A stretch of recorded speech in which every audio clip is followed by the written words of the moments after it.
I just wanna ride my bike. Yeah, I'm just sick of always watching the news. I just wanna go outside. Yeah, spend a weekend way up top with a view. Hey, what is up, everybody? You're listening to another episode of the Rim Break, where we press on the brakes on life a little and appreciate some of the businesses around us. I am your host, Albert, and I am on my bicycle right now. So today we're going to learn about some of the business theory and management side of Grubhub, and we're going to dig a little deeper on just the business theory side of things, from management to sustainability to company culture.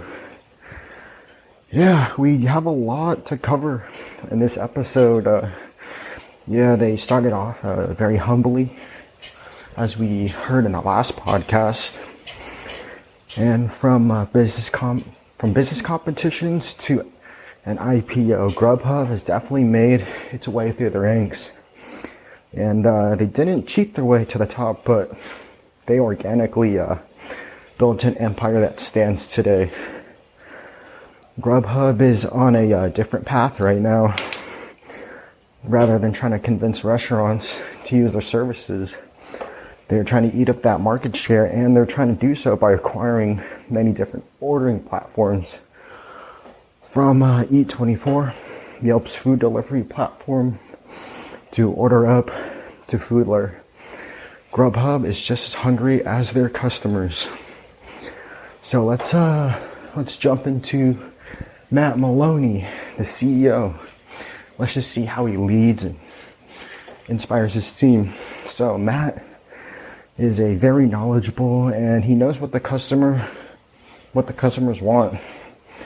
And he has the right restaurants for the right houses. The company is pretty simple.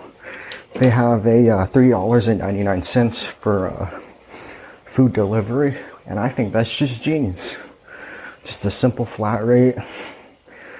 And also, restaurants see a lot more sales with Grubhub, so that's really good to see that their business is actually getting better. And Grubhub relieves the pains of ordering food, so leaving the house, parking. Thus, with this service, you tend to order more because of this delivery. It's a lot simpler, a lot easier.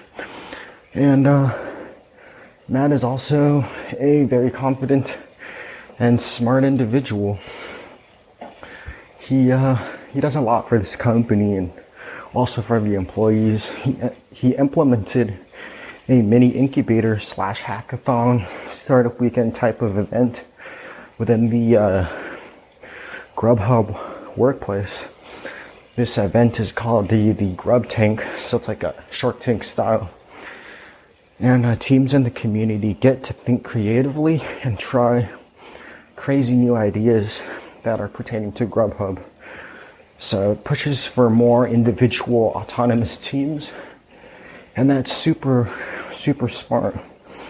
It basically creates free entrepreneurs for Grubhub. And the self-directed but guided in the right direction. And the teams execute the ideas that they work on. So teams work on 3 different platforms that have to work in harmony. So the driver, the diner, and the restaurant, they want to improve their sub-hour delivery and many other things to consider for their current employees to act as, like I said, entrepreneurs for Grubhub. Yeah, pretty cool. I really like that feature about Grubhub. And Matt Maloney is a human being, so he does make mistakes. And there was one scandal a couple years ago in 2016.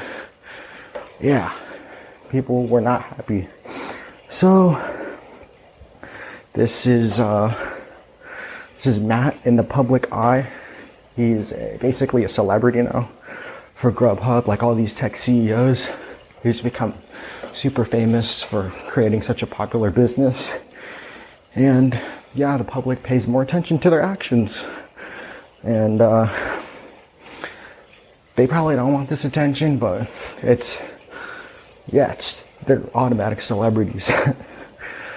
So yeah, these tech entrepreneurs just need to be very careful about what they share with the public, because things can definitely be taken wrong. And yeah.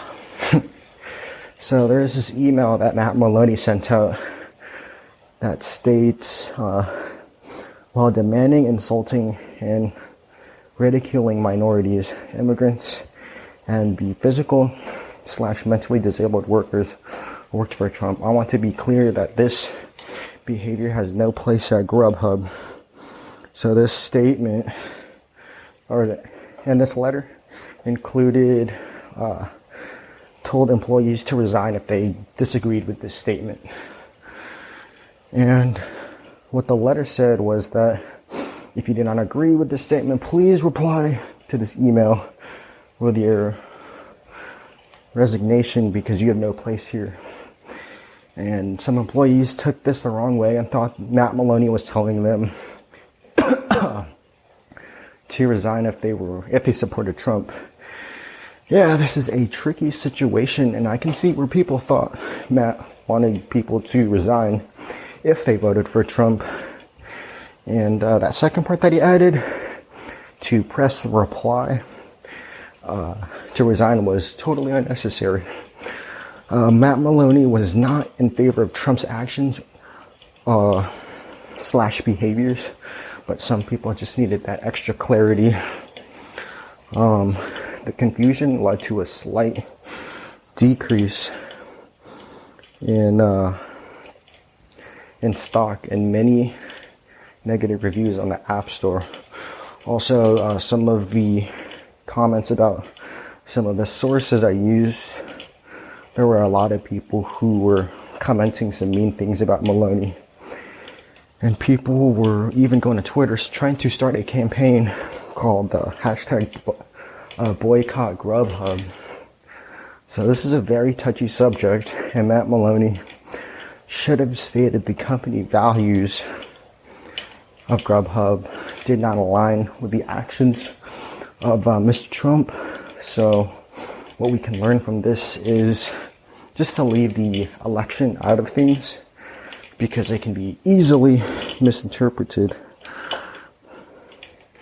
But there are some very outspoken CEOs about the same situation, and they don't get treated the same as Maloney's case. I guess Maloney got unlucky with how people took his message.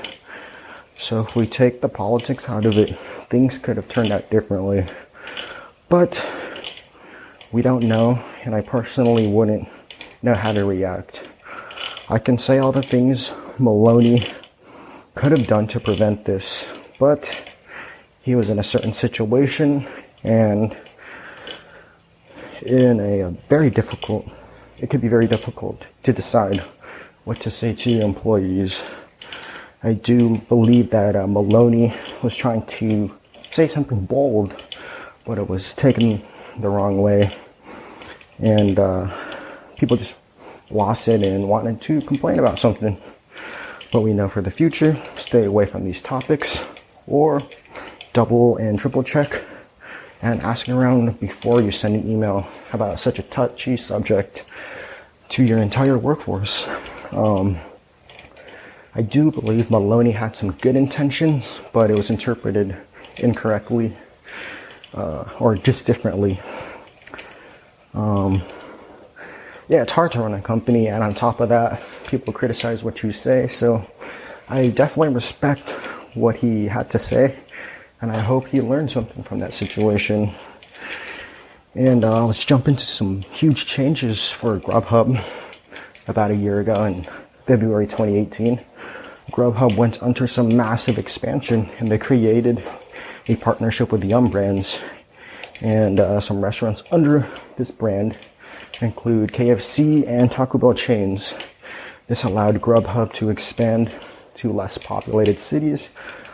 Some positive things to hear is that restaurants have been experiencing more orders ever since they started using Grubhub.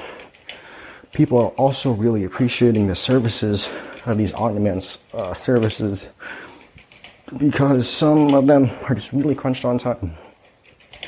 Some employees only have 30-minute lunch breaks, and they would have very little time to go out, find a restaurant, go back to work, and by the time they get back, they probably have like less than 10 minutes to eat their lunch. Some businesses are also picking up more work through Grubhub. Restaurants are getting more orders of dishes that normally don't sell while people dine in. So it's a good way to get their menu out there and let people try different foods. This shows that Grubhub is directly affecting the diners and the restaurants.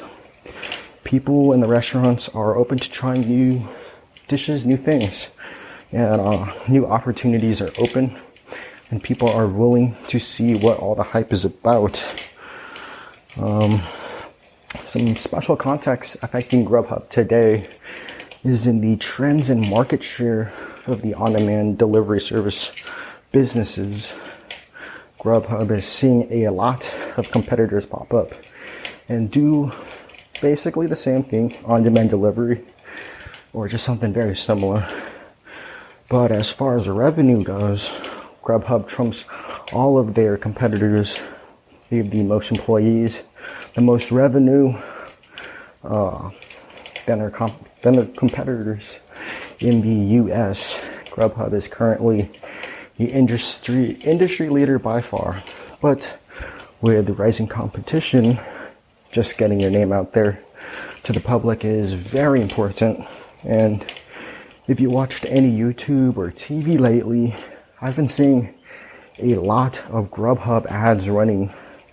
So Grubhub has been seeing a lot of success with this as well, steadily increasing their spending on marketing, and they were just seeing a lot more users. As I stated earlier, the Yum brand partnership opened up thousands of Taco Bells and KFCs to their portfolio of restaurants. So Grubhub has expanded their audience to over 280 active markets and a user base of between 16.5 and 17.5 million users. This concept is so easily replicable, thus lots of different competitors are constantly popping up, and Grubhub is spending more to retain users and to get more to join their platform. And since Grubhub is a publicly traded company, they are constantly trying to grow, and this is shown very nicely since their IPO in 2014. They started off at a $26 per share, and they had a high of $149 and a low of $166. So yeah, they're currently hovering around $80-ish today. But I'm not a finance guy, so I'm just letting you know. Yeah, Grubhub and all the other food delivery services do similar things. It's not a new idea, but the execution is more important. They have been doing an excellent job, and we can see how the public is accepting their services and how well funded the business was in the early stages. But tech companies grow by acquiring the competition. So all of the smaller startups that are playing with Grubhub and Uber Eats are most likely going to be gobbled up by the company who has the biggest check for them. Let's see. Customer experience. This is my favorite part of the podcast. So on Saturday, I used Grubhub, and it was a very interesting experience. So I'll just give you some background information. So I have a double shift on Saturday. I'm basically at work all day, and I don't like leaving the building for lunch, but normally I'd make my lunch. But there was a special circumstance that day. I had to ride my bike to work because I couldn't find the keys to the car, which is fine. but the weather was getting a little